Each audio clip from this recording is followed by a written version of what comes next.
बिस्मिल्लाहिर्रहमानिर्रहीम। नहमदुहु व नसल्ली अला रसूलिल करीम। हम लोग मुराबाहा के स्टैंडर्ड को डिस्कस कर रहे थे। 2/4 तक पहुंचे थे। यहीं से हम स्टार्ट करते हैं। 2/4 था, नहीं, 3/2 था। 3/2 है। तो ये सारा डिस्कस कर लिया था हमने, एक्सपेंसेस वाला पार्ट।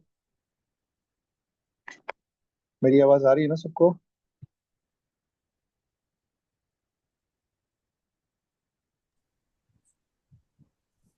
तो फिर हमें क्यों फोन कर रहे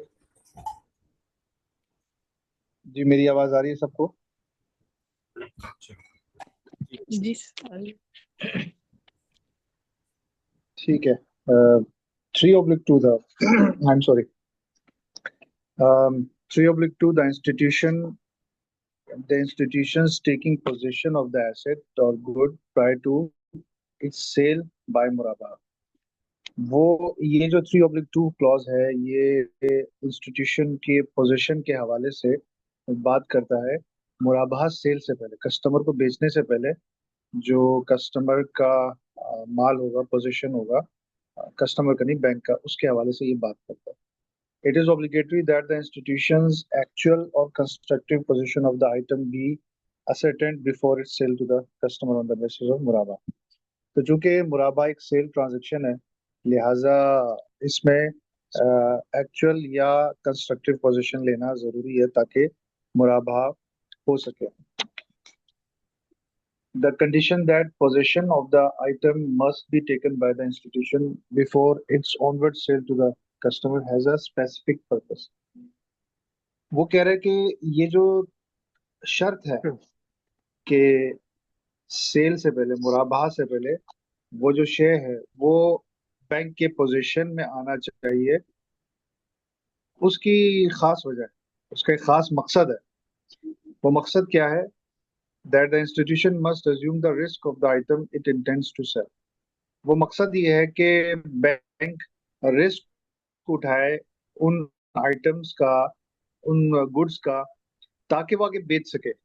उसको आगे बेचने के लिए उसको, बैंक को रिस्क उठाना जरूरी है। यानी कि कोई ऐसा लम्हा है बेचने से पहले कि जिसमें उन गुड्स की ओनरशिप और उन गुड्स का जो रिस्क है वो बैंक के पास है। इन अदर वर्ड्स, पोजीशन उसके पास है। पोजीशन का हमने पूरा स्टैंडर्ड पढ़ा था, तो ये उस पर यहाँ पर अप्लाई होगा। This means that the item must move from the responsibility of the supplier to the responsibility of the institution. ये लाजिम है कि ये जो आइटम है, ये जो गुड्स है, सब्जेक्ट मैटर है, ये सप्लायर की जिम्मेदारी से, सप्लायर के जमान से निकलकर बैंक के जमान में आए। और यहाँ पर एक दिलचस्प अमर ये है कि जो बैंक के बिहाफ पे पोजीशन ले रहा है वो एजेंट ही ले रहा है। तो ये एक अगेन एक दिलचस्प सा पहलू है। यहाँ पर फिर रिस्क लेना और ज्यादा इम्पोर्टेंट हो जाता है। Similarly, it is obligatory that the point when the risk of the item is passed on by the institution to the bank be clearly identified।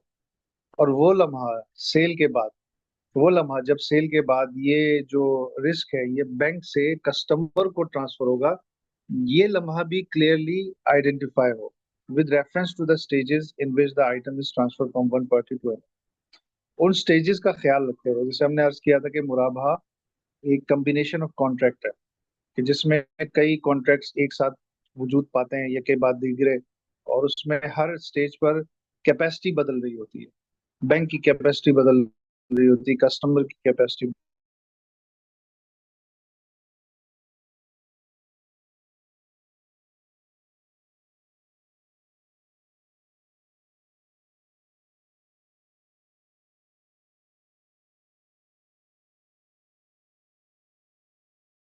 में ऑलरेडी बहुत काफी डिटेल में बात कर चुके हैं। वो कह रहे हैं कि ये जो पोजीशन है ये डिपेंड करता है, ये इस पे डिपेंड करेगा कि उस गुड्स की नेचर क्या है और उस जगह का या उस मार्केट का नॉर्म क्या है। Taking position may be actual in the case of the physical delivery or transportation to the acquirer or its agent। ये जो पोजीशन है ये एक्चुअल हो सकती है, फिजिकल हो सकती है।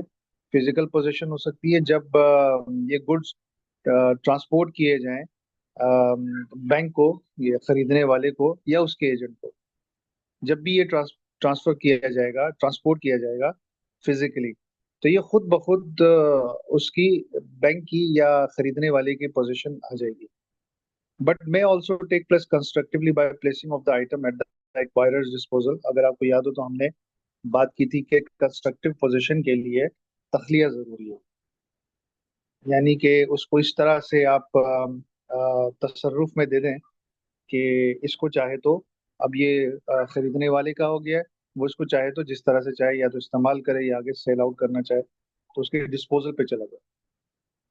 ठीक है, इसको कंस्ट्रक्टिव पोजीशन कहते हैं. वो ये कह रहे हैं कि अगर फिजिकल पोजीशन है तो वेल एंड गुड, अगर फिजिकल पोजीशन नहीं है तो कंस्ट्रक्टिवली पोजीशन लिया जा सकता है. और कंस्ट्रक्टिव पोजीशन लेने का की जो शर्त है वो ये कि तखलिया किया, even though no physical delivery has taken place. इस कंस्ट्रक्टिव पोजीशन के लिए फिजिकल पोजीशन ना भी हो तो कोई इशू नहीं है.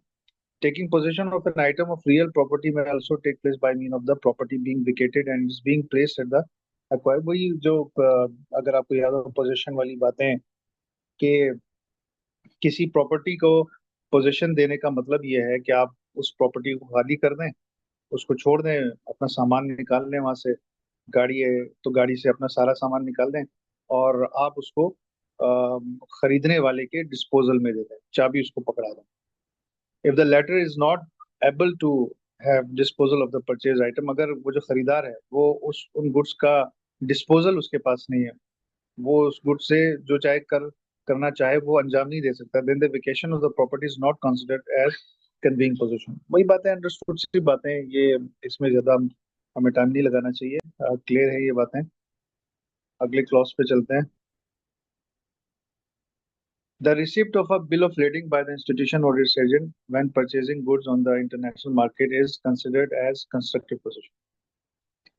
अगर आप इंटरनेशनल ट्रेड कर रहे हो, अगर जो क्लाइंट है वो मुराबाहतन गुड्स परचेज कर रहा है इंटरनेशनल ट्रेड के जरिए से, इंपोर्ट कर रहा है बाहर से, तो उस सूरत में बिल ऑफ लेडिंग रिसीव हो जाए बैंक को या उसके एजेंट को यानी कस्टमर को, तो उस सूरत में आपको गोया कंस्ट्रक्टिव पोजीशन हासिल हो गई.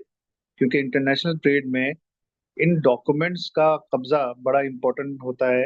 ये डॉक्यूमेंट जिसके हाथ में भी हो वो जाकर पोर्ट से माल छुड़वा लेता है, उसके पास ये तसर्रुफ का हक आ जाता है, उसके पास तखलिया आ जाता है खुद ब खुद. लिहाजा ये जो डॉक्यूमेंट्स हैं ये इनका कब्जा ऐसे ही है जैसे कि खुद गुड्स का खुद गुड्स की पोजीशन है. तो इसको जब बैंक के पास रिसीव होता है तो बैंक इसको आगे फर्दर इंडोर्स करता है, यानी गोया बैंक की मिल्क पोजीशन ही की तरह है कि बैंक अगर इसको इंडोर्स करना चाहे किसी के भी नाम पर तो वो चाहे, अब जिसके नाम पे इंडोर्स हुआ होगा वो पोर्ट से उन गुड्स को रिलीज करवा लेगा. लिहाजा bill of lading international trade में ऐसे ही है जैसे कि वो कोई कंस्ट्रक्टिव पोजीशन की सनद हो, जिसके पास भी ये बिल ऑफ लीडिंग आ जाएगा गोया उसका खुद ब खुद तसर्रुफ उन गुड्स पर उसको हासिल हो जाएगा, इख्तियार हो जाएगा. The same would apply to the institution's receipt of certificates of storage issued by warehouse following appropriate and reliable formalities. आपने या तो ये अरेंज किया है कि गुड्स आपको मिलने के बजाय क्लाइंट को भी मिलने के बजाय आपने किसी वेयर हाउस पे मंगाया है, तो वेयर हाउस की रसीद जब आपके पास आ जाएगी, वेयर हाउस ये कह देगा कि आपके ये गुड्स फला फला गुड्स, उसकी ये स्पेसिफिकेशन है, ये रिसीव कर ली है, तो ये वेयर हाउस के पास जो सर्टिफिकेट ऑफ स्टोरेज वो इशू करता है, वो अगर बैंक के पास आ जाए तो वो भी इसी तरह से कंस्ट्रक्टिव पोजीशन की मद में कबूल किया जाएगा. ये कहीं मुकदम की तरफ बात तो नहीं कह रहा, वेयर हाउस में जो जी, बात कर रहा मुकद्दम हूँ. की तरफ किसी हद तक इशारा हो सकता है लेकिन हाँ, किसी हद मुकद्दम, तक लग रहा है क्लियर नहीं कर रहा इस बात को. वेयर हाउसिंग तो हाँ. नॉर्मली मुकदम की तरफ ही होती है. अच्छा देखिए, उमूमन मुकद्दम में या तो गुड्स बैंक के हो सकते हैं, बैंक के ना नहीं भी हो सकते, दोनों सूरतें हो सकती दोनों हैं सूरतें होती हैं, दोनों कि सूरतें बैंक होती हैं, अपना सही. माल भी प्लेज हो सकता है और बैंक का जो माल ना हो वो भी प्लेज हो सकता है. हाँ, ये कोई स्पेशल कोई वेयर हाउस हो सकता है, जैसे आज भी अगर आप देखें तो एग्रीकल्चर में अभी भी यूज होता है कि जहाँ वेयर हाउसेज होते हैं और वेयर हाउस की जो रसीद है वो अ, उसको बाकायदा एक उसको एक एतबार हासिल है एग्रीकल्चर फाइनेंसिंग में. जब भी एग्रीकल्चर फाइनेंसिंग होती है तो उसका एक एतबार होता है गालिबन कुछ सेक्टर्स में, इसकी अहमियत होती है। वैसे नॉर्मली तो bill of lading import export की सूरत में ज्यादातर यूज होता है।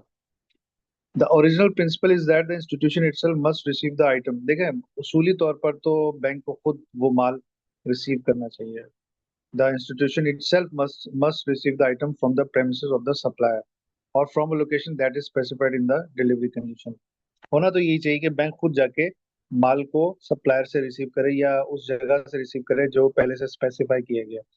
The responsibility for the risk attached to the item is transferred to the institution upon its taking possession of the item. ये जो रिस्क है इन आइटम्स का, वो खुद ब खुद बैंक को ट्रांसफर हो जाना चाहिए जब वो उसका पोजीशन लेगा। देखिए, खुद जाएगा तो वो पोजीशन ले सकेगा ना, उसकी पोजीशन हो सकेगी। तो ये उस तनाजुर में बात कर रहा है। However, it is permissible for the institution to authorize another party to take delivery of the item on its behalf. Bank ये कर सकता है। देखें, जरूरी नहीं होता कि खुद जाके आप कब्जा लें, आप कब्जा लेने के लिए भी किसी को एजेंट बना सकते हैं। तो बैंक किसी और पार्टी को अपना एजेंट बना सकता है ताकि वो इसके बिहाफ पे डिलीवरी ले और पोजीशन ले।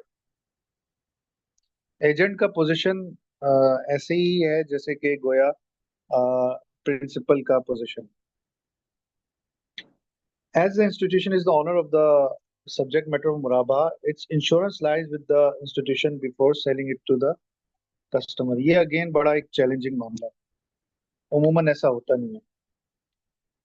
ये कह रहे हैं कि बैंक चूंकि सब्जेक्ट मैटर का मालिक है, लिहाजा इसकी जो इंश्योरेंस है कस्टमर को बेचने से पहले, यानी इन ट्रांजिट इंश्योरेंस, और जब तक कस्टमर के प्रेमिसेस में ये पड़ा हुआ है, जब तक एजेंट के प्रेमिसेस में पड़ा हुआ है, तब तक ये बैंक के चूंकि जमान में है, लिहाजा इंश्योरेंस जमान की एक अहम सूरत होती है कि इंश्योरेंस है तो उससे रिस्क पता चलता है। बेसिकली आप इंश्योरेंस इसलिए कराते हैं ताकि आपका जमान, आपका जो रिस्क है वो मिटिगेट हो जाए। तो जिसके ऊपर रिस्क होता है उमूमन वही इसकी इंश्योरेंस करा रहा होता है। लिहाजा bank being the owner of the subject matter, bank is responsible for the insurance. Any amount recovered from insurance at this stage will belong to the institution exclusively, and the customer has no claim to it, even if the recovered amount exceeds the purchase price. वो कह रहे हैं कि अगर इस stage पर, जबकि माल अभी कस्टमर को बेचा नहीं है, माल हलाक हो जाए, माल डिस्ट्रॉय हो जाए और आपको इंश्योरेंस की रकम मिले, तो वो इंश्योरेंस की रकम सारी की सारी बैंक की है। बात समझ में आ रही है? क्लाइंट को कुछ भी नहीं मिलेगा, चाहे आपको जो क्लेम मिल रहा है वो आपके एक्चुअल प्राइस, क्लाइंट कुछ नहीं मिलेगा, क्योंकि you are the complete owner, bank is the complete owner. तो बैंक के पास जो भी इसका जो प्लस है, माइनस है, जो भी फायदा नुकसान, इसी को जमान कहते हैं, इसी को रिस्क कहते हैं, वो सारा का सारा बैंक का है। लिहाजा नफा भी बैंक का है, नुकसान भी बैंक का है। The institution is entitled to include the expenses of insurance in the Muraba cost price to be subsequently added to the price of the Muraba. Bank ये कर सकता है अलबत्ता कि जो इंश्योरेंस की का एक्सपेंस है, जो उसको प्रीमियम पे करना पड़ा, या जो आप कह लें पार्टिसिपेशन पे करनी पड़ी बैंक को तकाफुल की, या वट जो भी कहे, वो फिर आप उसको मुराबाहा में ऐड कर सकते हैं अपने एक्सपेंस के तौर पर और कस्टमर से रिकवर कर सकते हैं। Insurance must be on the basis of तकाफुल वेर एवर पॉसिबल। जहाँ जहाँ जहाँ पॉसिबल है आप तकाफुल लेंगे। अच्छा, ये एक बड़ा इम्पोर्टेंट मामला है। बैंक्स में ये इस तरह से इंडस्ट्री में नहीं होता। मैंने कभी सुना नहीं कि कोई किसी बैंक ने खुद से मुराबा गुड्स का इंश्योरेंस कराया। नॉर्मली ये जो इंश्योरेंस होता है ये सारा का सारा कस्टमर पे करता है और कस्टमर ही रिस्पॉन्सिबल होता है। लेकिन चूंकि यहाँ पर बहुत ही कैटेगोरिकली इस क्लॉज में, ईओपी के इस क्लॉज में आ गया है, और ये क्लॉज जो है ये आपको पता है कि रेगुलेटर ने इसको अडॉप्ट भी किया हुआ है, तो एक चैलेंजिंग मामला है। इसमें कुछ बैंक्स की तरफ से, कुछ शरिया बोर्ड्स की तरफ से बैंक्स को सजेस्ट किया गया कि आप ये इंश्योरेंस खुद पे करें और कस्टमर के उसमें इंक्लूड किया जाए। उसमें बड़ी रेजिस्टेंस आई। उसमें सबसे बड़ा मसला ये आया कि बैंक अगर अरेंज करेगा तो जाहिर है उसकी कॉस्ट ज्यादा होगी, और फिर कस्टमर ऑलरेडी अपने प्रेमिसेस का, पूरे प्रेमिसेस का वैसे ही इंश्योरेंस करवा चुका होता है। ब्लैंकेट इंश्योरेंस, वो उसके पूरे प्रेमिसेस का इंश्योरेंस होता ही है। तो वो इन गुड्स का अलग से क्यों खर्चा बर्दाश्त करे, चाहे आप करके मुराबाह से लें चाहे वो खुद करे, दोनों सूरतों में पे तो अल्टीमेटली क्लाइंट नहीं करना है। क्लाइंट यही कहता है कि भाई मैं क्यों इसमें बेकार में पे करूं, मेरा तो एक ब्लैंकेट इंश्योरेंस हुआ हुआ है। इन खास गुड्स के लिए तो मैं इंश्योरेंस नहीं करा सकता, उसकी कॉस्ट हाई होगी। ब्लैंकेट इंश्योरेंस के मुकाबले में स्पेसिफिक इंश्योरेंस की कॉस्ट ज्यादा होती है। तो क्लाइंट यहाँ पर काफी रेजिस्ट करता है, ये एक बड़ा एक चैलेंजिंग मामला है। बहरहाल जिसको एड्रेस करने के लिए आई डोंट नो क्या स्टैंडर्ड कह इस रहा है। मामले में, इस मामले एक दफ़ा बड़ा बैड एक्सपीरियंस है मेरा। और हम बहुत सीरियस एक मामले में फंस गए थे। और वो जो डॉक्यूमेंट था तकरीबन वो $1 मिलियन से, तकरीबन आप ये कह लें कि पाकिस्तानी $1 बिलियन का था। वो फेमस केस है आपका, वो जो जिसमें हमारा माल हम्म। मिला था एयरपोर्ट के ऊपर मोबाइल फोन चले थे। बेसिकली वो मैंने इंपोर्ट किए थे, क्यों मोबाइल के। अच्छा तो वहां पे अच्छा ये अच्छा। इशू आ गया था कि इंश्योरेंस जो है वो एयरपोर्ट पे चले थे ये वहां पर? एयरपोर्ट पे चल गए, एयरपोर्ट पे हैंगर में ओके थे। वो बड़ा मसला बन गया ओके। था हमारे लिए इंपोर्ट का। अच्छा, वो तो आप इंपोर्ट इसको भी सेल आउट नहीं कर चुके थे उसके दौरान, नहीं, कंस्ट्रक्टिव पोजीशन अभी में? नहीं, अभी सेल आउट नहीं होता। अभी तो ये ओके। जस्ट रिसीव हुए थे और हैंगर में थे। ये क्लियरिंग होना बाकी थी। डॉक्यूमेंट बैंक के नाम पे थे, सही। बैंक के पास आ चुके थे। और माल की इंश्योरेंस हो चुकी थी, और इंश्योरेंस यकीनन थी। एयरवे बिल था, वो इंश्योरेंस हुई थी। और वो टेरर अटैक हुआ, वो हैंगर में आग लगी और 1 अरब के जो है ना मोबाइल फोन्स जो है ना वो बर्न आउट हो गए। अब उसमें यह है कि तकाफुल कंपनी, मतलब आप समझते हैं कि दो तकाफुल कंपनी थी, पार्शली दोनों ने उसमें पे ऑफ किया हुआ था। तो वो जब हमें तो एलसी सेटल करनी थी। अब एलसी फौरन से सेटल करनी है, आपका एक फ्री लुक पीरियड है, आपको 5 डेज के अंदर एलसी सेटल करनी है। एलसी एट साइड थी। तो वो बड़ा हम्म एक मैटर बन गया था। अच्छा, उसमें जो पेरेंट था चाइनीज मोबाइल कंपनी, वो भी बड़ा फंस गया था इस मामले में, क्योंकि उसने इस बिहाफ पे जो फ्रीक्वेंट हमारी जो इंपोर्ट थी उसके बिहाफ पे उसने पूरा अपना कैपेक्स पीछे बनाया हुआ था। वो भी रुक गया, ये भी रुक हम्म। गया। फिर उसने पेमेंट डेफर की। इतने दिन डेफर हुई कि हमें तकरीबन को 2 से 3 महीने लगे इस पूरे मामले को सेटल करने में और इंश्योरेंस कंपनी से पैसे लेने में। अराउंड के 1 बिलियन हम्म। इंश्योरेंस कंपनी से लेना is not simple thing. Hmm. But सही स्टिल बात। वेरी, और वही बात वहाँ पे भी ये बार बार यही बात आ रही थी कि ये जब ऑडिट और वो सारी चीजें आती हैं तो फिर पता लगता है यार ये इंश्योरेंस किसने कराई थी और शरिया लॉस क्या कहते हैं, ये माल किसका था, सारा बिल्कुल जब बिल ऑफ बिल्कुल, लेडिंग। इससे ये भी पता और चलता है कि कान इधर से पकड़ो कान उधर से पकड़ो, बात एक नहीं होती। कन्वेंशनल बैंकिंग होती तो उसको इससे गर्ज ना होती कि आग लगा कुछ भी हो, जी उसको तो जी वन टू वन क्लाइंट से बात करनी होती, क्लाइंट इसको दे दे पैसा, मतलब वहां पर तो सारी डीलिंग ही पैसे में होती है। और यहाँ पर इस्लामिक बैंक पूरा एक्सपोजर लेता है गुड्स पर। तो एक बहुत बड़ा डिफरेंस है जिसको लोग अमूमन सादा लो अफराद इसको समझने से कासिर होता है। जी, बिल्कुल ऐसे ही है, बिल्कुल ऐसे ही है। अगले क्लॉज पे चलते हैं। Agency in carrying out the procedures of obtaining insurance cover for the item at the stage of the institutions acquisition of ownership of the asset is permitted. Agency in carrying out the procedure of obtaining, वो कह रहा है कि ये insurance लेने के लिए जो प्रोसीजर अडॉप्ट किया जाएगा उसमें एजेंसी करना है, यानी एजेंट को कहना कि तुम मेरे बिहाफ पे कर दो। तो ये इसमें कोई प्रॉब्लम नहीं है। However, it is obligatory that the institution should bear the cost of insurance. लेकिन यहाँ पर लाजिम ये है कि जो कॉस्ट है वो बैंक ही बेयर करेगा। यानी आप इन दो क्लॉजेस को मिलाएं तो कुल मिलाकर बात यही है कि इंश्योरेंस करना बहरहाल बैंक की जिम्मेदारी है। और बैंक आप के बिहाफ पर इंश्योरेंस करवा भी ले तब भी ये जो खर्चा है इंश्योरेंस का, जो प्रीमियम है वो आपको ही अदा करना है। अच्छा, बाय द वे, ये जो अदनान साहब ने केस बताया है मोबाइल का, मोबाइल जिस तरह से डिस्ट्रॉय हुआ, हलाक हुआ माल, तो अगर बिलफर्ज ये तकाफुल की जगह पे इंश्योरेंस होता तो अगेन यहाँ पर शरिया रूल्स बहुत स्ट्रिक्ट हैं। शरिया अलाउ नहीं करती आपको कि आप इंश्योरेंस की सूरत में किसी भी किस्म का क्लेम लें, वहाँ मना करती है। अच्छा, और इसमें बड़ी एक आपका मजे की जो बात है, इसमें ट्विस्ट एक और ये है। इसमें ट्विस्ट ये है कि कस्टमर की will pay he was not convinced कि मुझे तकाफुल के रेट बहुत ज्यादा पड़ रहे हैं। तो 50% was secured from the conventional insurance partial hmm, shipment, and partial shipment was secured from the तकाफुल। तो सेम ये एक बहुत बड़ी खिचड़ी पक सेम गई। कंपनी। एक तो ईएफयू थी, हाँ नहीं ईएफ नहीं, आदम जी थी, एक आदम जी थी। तो ये हमारे लिए नाम एक बहुत नाम बड़ा नहीं, वैसे बता दें कि दोनों सेम, दो अलग अलग थी। अलग अलग थी। तो ये अलग। हमारे लिए बड़ा मसला बन गया था। क्योंकि रिकॉर्ड हो रहा है ना, इसलिए नाम लेना मुनासिब नहीं। क्या क्या तो कन्वेंशनल के लिए मान कैसे गए? ये तो मानना तो बताएंगे उनका बोर्ड ये किस तरह से मान गया। हमारा वो तो नहीं ये मानता है। जो अभी सर ने बात की थी ना कि वो ब्लैंकेट अप्रूवल वाली बात, ब्लैंकेट जब आपने रेट लिए हुए होते हैं ना, तो वो उसमें वो कहते हैं कि हमारे इतना अरेंजमेंट है। फिर दूसरी बड़ी बात ये है कि आपकी जो इंश्योरेंस कंपनी है उनकी पर पार्टी लिमिट है, वो एक पार्टी पे इससे ज्यादा एक्सपोजर ले भी नहीं सकते। ये भी एक इशू है को तकाफुल लिया होगा ना आपने, कि को इंश्योरेंस लिया होगा। को इंश्योरेंस ये कि वो फिर ये कि जो हमारी तकाफुल कंपनी है उसमें मेरे ख्याल पर पार्टी मैक्सिमम लिमिट जो उससे आज से 5-7 साल पुरानी बात बोलें तो 300 मिलियन से ज्यादा नहीं थी। एक पार्टी का एक्सपोजर था 300 मिलियन से ज्यादा नहीं था। तो डेफिनेटली आपको जो है ना वो एक से दो पार्टीज अरेंज करनी ही पड़ रही थी। तो वो एक टेक्निकल इशू था। मेरे ख्याल में उसमें शरीय ने भी उनको अलाउ कर दिया था, और वो मुझे जहाँ तक याद आ रहा है फिर वो बाद में बड़ी मुश्किल से रिकवरीज हुई थी हमारी, और उसको हमें 5-6 महीने लग गए थे। सही है, बिल्कुल ठीक है। ठीक है, आगे चलते हैं। Clause number 4, conclusion of a मुराबा कॉन्ट्रैक्ट, के मुराबा किस तरह से, कब मुराबा एक्चुअली होगा, कैसे मुराबा पर ये अब आया है।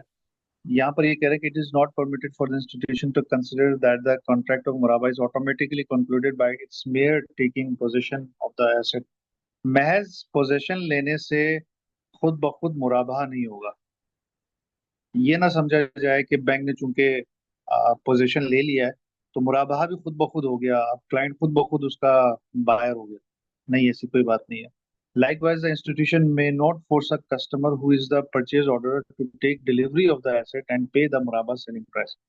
Likewise, आप कस्टमर को भी फोर्स नहीं कर सकते कि आपने चूंकि परचेज ऑर्डर आप थे, आपके बिहाफ पर ये गुड्स आए हैं, तो आप ये लाजमी ये गुड्स लें और मुझे मुराबा के लिए पे आउट करें, मतलब आप लाजमी मुझसे मुराबा करें। ये उस पर बाइंडिंग नहीं किया जा सकता। याद रखिएगा जो आपने शुरू में बात की थी, अगर आपको याद हो, किसी स्टैंडर्ड की इब्तिदा में हमने बात की थी कि क्लाइंट के साथ आप यूनिलेटरल प्रॉमिस तो ले सकते हैं, लेकिन बायलेटरल प्रॉमिस जिसमें आप और वो दोनों शरीक हों और ये कहें कि ये माल बाद में खरीदा जाएगा, बेचा जाएगा, क्लाइंट को ही बेचा जाएगा, तो अगर ये बायलेटरल प्रॉमिस है तो जायज़ नहीं है, क्योंकि बायलेटरल प्रॉमिस की सूरत में वो एक कॉन्ट्रैक्ट बन जाता है। जब कॉन्ट्रैक्ट बन जाता है तो एजेंसी के अंदर ये बात लिखना कि बाद में आप परचेज करेंगे और मैं एग्री कर रहा हूँ, तो ये गोया एक कॉन्ट्रैक्ट के अंदर दो कॉन्ट्रैक्ट वाली सूरत हाल बन गई, जिसकी शरीयत में इजाजत नहीं है। लिहाजा जो भी उसकी तरफ से प्रॉमिस है वो यूनिलेटरल प्रॉमिस है, और unilateral promise enforceable by law नहीं होता। लिहाजा आपको ये राइट नहीं है कि वो अगर आपसे खरीदने से इनकार करे तो आप लाजमी तौर पर उसको बेचें, मजबूर करें, फोर्स करें, इसकी इजाजत नहीं है। हाँ, अलबत्ता अगर आपने हामिश जिद्दिया लिया हुआ है और रिफ्यूज करता है तो वो तरीका जो कि पीछे गुजर चुका है उसके तरीके से आप अपने नुकसान का अजाला कर सकते हैं। अदरवाइज आपके पास कोई राइट नहीं है अनटिल एंड अनलेस कोई आपको एक्चुअल लॉस हो, तो फिर उस एक्चुअल लॉस की पेमेंट आप उससे करवाएंगे, उसकी इजाजत आपको दी गई है। ठीक है, याद है ना, वो क्लॉजेस गुजर चुके हैं, उनको दोबारा से हम उस पर बात नहीं करेंगे।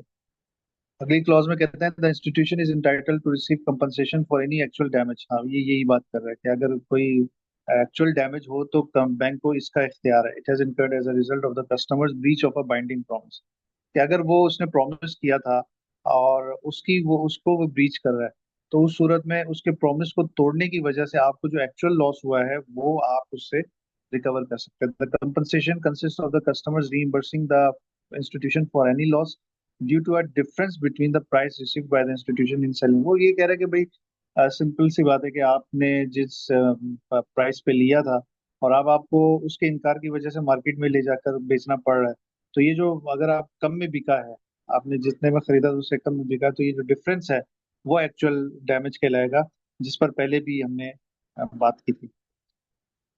अगली क्लॉज में कहते हैं when the institution has purchased an asset for a deferred price. ये वो क्रेडिट मुराबा की बात है। क्रेडिट मुराबा से मुराद वो मुराबा है जिसमें सप्लायर आपको क्रेडिट देता है। सप्लायर कहता है, नॉर्मल मुराबाज में ये होता है कि आप फौरन पेमेंट करते हैं, वहां से गुड्स आपको डिलीवर किया जाता है, आप सप्लायर को पेमेंट करने करते हैं, उसके फौरन बाद आपको माल पहुंचा दिया जाता है। लेकिन क्रेडिट मुराबा जहां पर आपको क्रेडिट दिया गया है, उधार दिया गया, आपको ये कहा गया कि ठीक है आप अभी पेमेंट ना करें, मैं माल आपको भेज रहा हूँ, हमारा कॉन्ट्रैक्ट हो गया है, लेकिन आप मुझे 15 दिन के बाद पेमेंट करें, 10 दिन के बाद पेमेंट करें। तो ये क्रेडिट मुराबा कहलाता है। इस सूरत में गुड्स पहले आ जाते हैं, डिसबर्समेंट बाद में हो रही होती है। ठीक है, ये भी एक मुराबा की एक सूरत है। तो वो कह रहा है कि जब बैंक इसको डेफर्ड प्राइस बेसिस पर बेच रहा है, परचेज कर रहा है फॉर अ डेफर्ड प्राइस, वो प्राइस जो कि डेफर्ड है, यानी क्रेडिट पीरियड आपको दे रहा है supplier, with the intention that it will be sold on मुराबा बेसिस, और आपकी इंटेंशन ये है कि आप उसको आगे मुराबा की बेसिस पर बेचेंगे, then the institution is obliged to disclose to the customer that the asset is purchased by the institution on deferred payment basis। तो उस सूरत में आपके लिए लाजिम है कि आप कस्टमर को बताएं कि जो बैंक ने परचेज किया है वो डेफर्ड पेमेंट बेसिस पे परचेज किया है। उसकी रीजन है, उसकी शरिया की रीजन है कि देखें, मुराबा एक ट्रस्ट सेल होता है। मुराबा बेसिकली आप उसमें जो प्राइस है, जो कॉस्ट है, वो आप बताते हैं, उस पर आपके ऊपर एतमाद कर रहा होता है परचेजर भी कि आप जो कॉस्ट बता रहे हैं सही बता रहे हैं। तो उसमें साथ साथ आपको ये भी बताना चाहिए कि ये जो मैंने परचेज किया है डेफर्ड पेमेंट बेसिस पे परचेज किया है। ठीक है, तो ये बताना जरूरी है। लेकिन इसका सिनेरियो नॉर्मली, नॉर्मल जो मुराबा हमारे यहाँ पाकिस्तान में होता है, वो यहाँ पर बेमानी हो जाता है। आप जरा गौर कीजिएगा। वो इसलिए क्योंकि यहाँ पर तो सप्लायर दिखाता ही हमें क्लाइंट है, और टर्म्स कंडीशन तो सारी क्लाइंट के साथ तय हुई भी होती हैं। तो वही मुझे बता रहा है कि आपने इससे खरीदना है, और वही मुझे बता रहा होता है कि पेमेंट जो है वो डेफर्ड है। तो यहाँ पर ये मोरिद आता ही नहीं है। ये वो उन मवारिद की बात कर रहे हैं शायद, जहां पर क्लाइंट को आपने एजेंट नहीं बनाया और बैंक खुद डायरेक्टली सप्लायर से खरीदो फरोख्त करो, उससे परचेज करो। तो ये उन सूरतों की बात होगी। अदरवाइज इसका कोई महल नहीं है, यानी क्लाइंट जो कि आपका ऑलरेडी एजेंट भी है, और उसके कहने पर आप परचेज कर रहे हैं, तो ये मौका तो आता ही नहीं है। Anyways, the institution has the obligation to disclose to the customer when concluding the contract of sale the detail of any expenses that it would include in determining the cost। वो कह रहा है कि क्लाइंट को ये चीजें भी disclose की जाएंगी कि क्या क्या एक्सपेंसेस रहे, और वो एक्सपेंसेस जो कि आप कॉस्ट में इंक्लूड करने जा रहे हैं। ठीक है, तो कस्टमर को बताना चाहिए कि ये कॉस्ट मुझे इतने की पड़ी।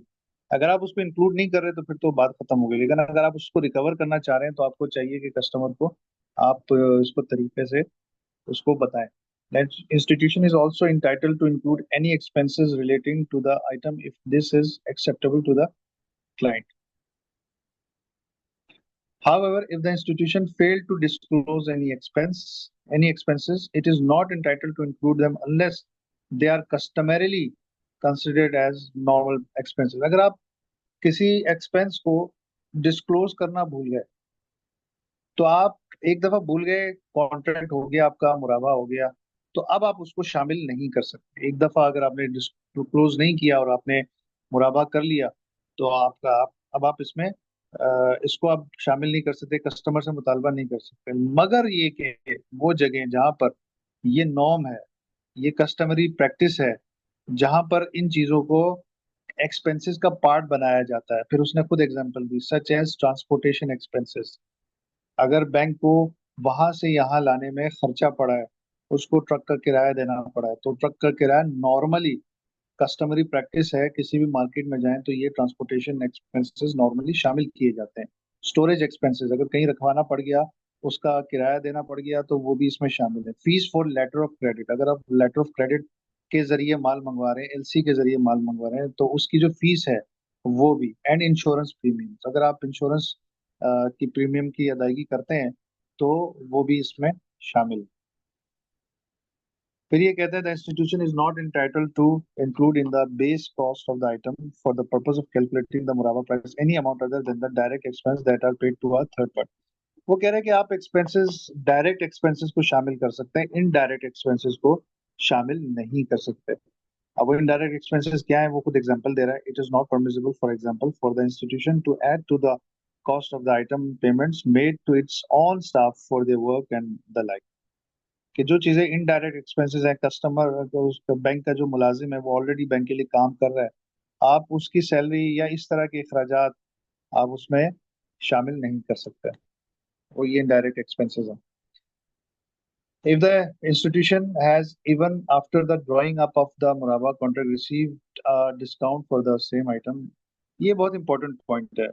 वो ये कह रहे हैं कि अगर आपने मुराबा कर लिया, उसने उसको आगे भेज दिया, क्लाइंट को भेज दिया, और पता ये चला कि आपको सप्लायर ने क्रेडिट डिस्काउंट दे दिया, सप्लायर ने आपसे कहा कि भाई अब तुमने 1 लाख मुझे पे करने थे, तो 1 लाख ना करो, मैं 10,000 का तुम्हें डिस्काउंट देता हूँ। तो ये कह रहे हैं कि 10,000 जो कि आपको सप्लायर ने आपको डिस्काउंट दिया है, ये पास ऑन करें आप क्लाइंट को, क्लाइंट के भी 10,000 आप कम कर दें। उसकी रीजन है, वो रीजन ये है कि आपने कॉस्ट डिस्क्लोज किया, और ये कह के डिस्क्लोज किया कि आपको ये चीज 1 लाख की पड़ी है। ठीक है, लेकिन अब डिस्काउंट के बाद एक्चुअली आपको 10 लाख 1 लाख की कॉस्ट नहीं पड़ी, एक्चुअल में अब आपको पड़ गई 90,000 की। तो आप उसको बताएंगे कि ये 10,000 रुपए मुझे सप्लायर ने कंसेशन दिया है, लिहाजा ये मैं आपको पास ऑन करता हूँ। ठीक है, कि कस्टमर को भी बेनिफिट मिलना चाहिए इस डिस्काउंट का। It is an obligation that the price of the item and the institution's profit on the Morava transaction be fixed and known to both parties on the signature of the contract of sale। वो कह रहे हैं कि आपका जो cost है और वो जो प्रॉफिट है, institution profit on the Morava transaction, जो प्रॉफिट है वो फिक्स हो और मालूम हो। आपका जो प्रॉफिट है ये वेरिएबल नहीं हो सकता, ये बेस्ड ऑन लाइबोर टाइबोर नहीं हो सकता। आप ये नहीं कह सकते कि भाई आप जितने दिन तक आप पेमेंट नहीं करेंगे तो काइबोर लगेगा। अब वो क्या प्रॉफिट होगा ये तो आपकी पेमेंट से पता चलेगा। तो आप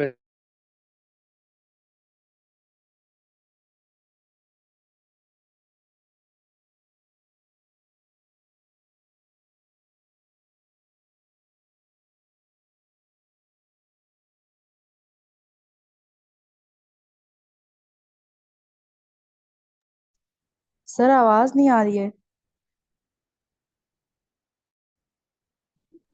जी मेरी तरफ भी यही प्रॉब्लम है, आवाज़ नहीं आ रही है आपकी।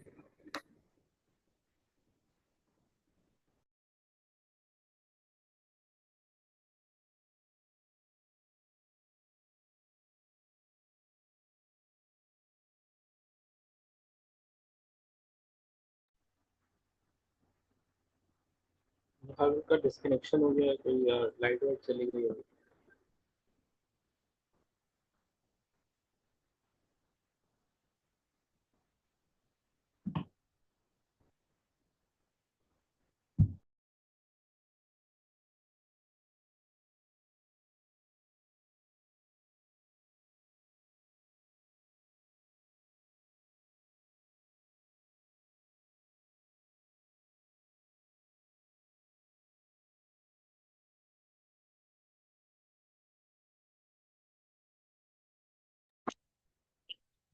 जी माजरत के साथ, मेरे ख्याल से मेरे नेट का कोई इशू हुआ था तो डिस्कनेक्ट हो गया मैं। जी सर। यहाँ हम ये बात कर रहे थे कि अगर लाइबोर मेरा से या काइबोर से लिंक कर रहे हैं। सर मेरा एक क्वेश्चन है। जी पूछें। वो जो सप्लायर ने इसको डिस्काउंट दिया था, तो अभी तो इसने पहले अपनी सेल करेगा ना, सेल और परचेस, तो इसकी जितनी मर्जी की जितना भी प्रॉफिट रखे। नहीं, ये प्रॉफिट की मद में नहीं है, ये कॉस्ट की मद में है। देखिए, प्रॉफिट तो आपने जितना एक दफा रख लिया तो आप उसको तो चेंज नहीं कर सकते, वो प्रॉफिट तो उतना रहेगा, लेकिन आपने जो कॉस्ट उसको डिस्क्लोज किया है, कॉस्ट में एक्चुअली कमी आई है। मुराबाहा बेसिकली एक ट्रस्ट सेल कहते हैं इसको। एक ऐसी सेल है जिसमें आप पर परचेजर रिलाय कर रहा होता है, वो ये आप पर एतमाद कर रहा होता है कि आप जो कॉस्ट बता रहे हैं वो सही कॉस्ट बता रहे हैं। तो चूंकि आपने कॉस्ट उस वक्त बताई थी 1 लाख, लेकिन अब डिस्काउंट के बाद 90,000 पड़ी आपको, तो आपको चाहिए कि आप एक्चुअल कॉस्ट बताएं। तो अब जो एक्चुअल कॉस्ट जब बताएंगे वो तो 10,000 से कम होगा। तो ये खुद ब खुद पास ऑन होना चाहिए आपके कस्टमर को, उतने से जितने से आपका ये आपको डिस्काउंट मिला। ठीक है, लेकिन आप प्रॉफिट में इजाफा नहीं कर सकते, क्योंकि एक दफा प्रॉफिट तय हो गया, प्राइस तय, उसूल तो ये होना कि एक दफा प्राइस तय हो गई तो आप इसमें इजाफा नहीं कर सकते। लेकिन अगर आपको डिस्काउंट तो मिल रहा है तो सर आप डिस्काउंट को। क्या पता वो सप्लायर ने वो अपने मतलब अपने और बैंक के ताल्लुक पे उसको डिस्काउंट दिया हो। जरूरी है कि वो डिस्काउंट उस चीज पे दिया है, मतलब आप देखिए, क्या डिस्काउंट जिस भी वजह से दिया ताल्लुक। हो, कोई बात नहीं, अगर बैंक ने के से ताल्लुक की वजह से डिस्काउंट है या कोई भी फैक्टर हो, तो उससे कोई फर्क नहीं पड़ता, वो जो भी रीजन है। बहरहाल जब वो डिस्काउंट दे रहा है ड्यू टू एनी रीजन, उसका इतलाफ होगा और वो जो डिस्काउंट पास ऑन होगा आगे क्लाइंट को। ठीक है, आगे बात कर रहे थे हम, यहाँ पर बात कर रहे थे कि लाइबोर या काइबोर से लिंक्ड हो किसी ऐसे बेंचमार्क से, और वो फिक्स ना हो, तो फिर तो इसकी इजाजत नहीं है। लेकिन अगर आप प्रॉमिस स्टेज पर ये कर लें, या प्रॉमिस से पहले वाली जो स्टेज होती है, उसमें आपस में ये तय करें कि हम जब भी मुराबा करेंगे, तो उस दिन का जो रेट होगा वो उस काइबोर या लाइबोर के हिसाब से हम करेंगे। तो अभी प्रॉमिस वाले स्टेज पर अगर आप ये बात कर रहे हैं, तो फिर इसकी इजाजत है। लेकिन लाजिम है कि जब आप मुराबा एक्चुअल में कर रहे हो, कंक्लूड कर रहे हो, तो वहां पर लाजमी तौर पर आपका ये बेंचमार्क सेट करके आप एक दफा प्रॉफिट को फिक्स कर दें, बस उसके बाद आप उस प्रॉफिट में कोई वेरिएशन नहीं ला सकते। अगली क्लॉज में ये कहते हैं, it is an obligation that both the price of the item and the institution's profit on the मुराबा transaction be fixed and known to both parties on the signature of the contract of sale. ये बात कर चुके, repeat हो रहा है ये।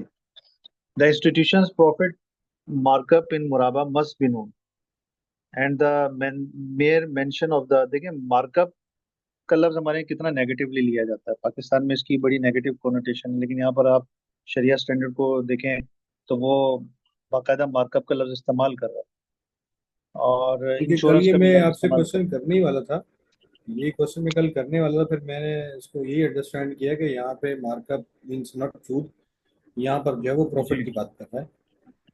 क्योंकि बिल्कुल बार बिल्कुल बार बिल्कुल। मार्कअप और जो कुछ वर्ड्स ऐसे हैं जो कन्वेंशनली हम यूज कर रहे हैं, बैंकिंग टर्मिनोलॉजी में यूज कर रहे हैं, not not in that term की हम कुछ सूद ले रहे हैं। इस पर बात करते हैं, दोबारा से लिंक ज्वाइन करेंगे, बस खत्म होने वाला है, तो इस पर मैं बात करता हूँ आपसे।